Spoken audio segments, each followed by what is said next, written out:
Kami dari mahasiswa S1 Farmasistik Logorejo Semarang. Di sini kami dari kelompok 3B akan menjelaskan tentang instrumen NMR atau Nuclear Magnetic Resonance. Selamat menyaksikan. NMR adalah salah satu metode yang sangat efisien untuk menjelaskan struktur di bidang kimia maupun biologi. NMR sendiri juga digunakan untuk menganalisis kualitatif senyawa organik yang baru. Prinsip spektrofotometri NMR yaitu berdasarkan pada penyerapan energi oleh partikel yang sedang berputar di dalam medan magnet yang kuat.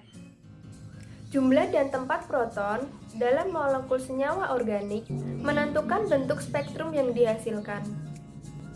Metode ini biasanya digunakan untuk mengidentifikasi struktur senyawa atau rumus bangun senyawa molekul organik.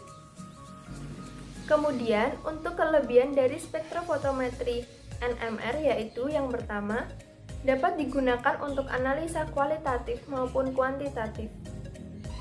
Yang kedua, dapat digunakan pada suhu rendah. Yang ketiga, dapat lebih akurat dalam mengukur kekuatan sebuah medan magnet. Sedangkan untuk kekurangan spektrofotometri NMR yaitu yang pertama, harganya relatif mahal. Yang kedua, tidak dapat menggunakan pelarut karbon tetraklorida atau CCl4 yang bersifat nonpolar. Yang ketiga, tidak dapat melarutkan senyawa-senyawa yang bersifat polar. Cara penggunaan alat NMR yaitu ada 5 bagian. Yang pertama, tempat sampel.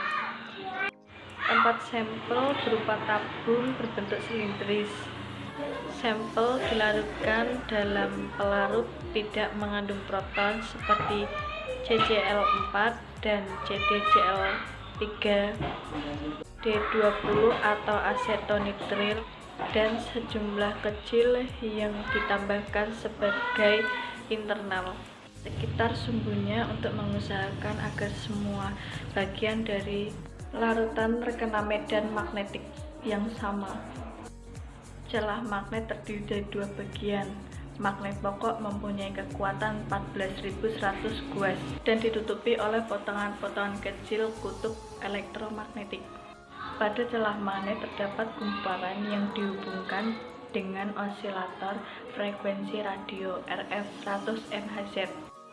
Osilator frekuensi radio akan memberikan tenaga elektromagnetik sebesar 60 MHz melalui gumpalan yang dihubungkan pada celah sampel gumpalan.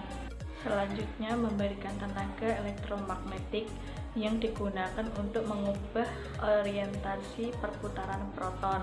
Kebanyakan spektrum NMR menggunakan sinyal frekuensi RF tetap dan mengubah-ubah kekuatan medan magnet untuk membawa setiap proton mengalami resonansi. Detektor radiofrekuensi gumpalan berada tegak lurus di gumpalan osilator RF. Bila ada tenaga yang diserap, gumpalan detektor tidak menangkap tenaga yang diberikan oleh gumpalan osilator RF. Bila sampel menyerap tenaga, maka perputaran inti akan menghasilkan sinyal frekuensi rasio pada bidang gumpalan detektor. Dan alat memberikan respon ke pencatat sebagai sinyal resonansi atau puncak. Pencatat berfungsi untuk menangkap sinyal resonansi atau puncak.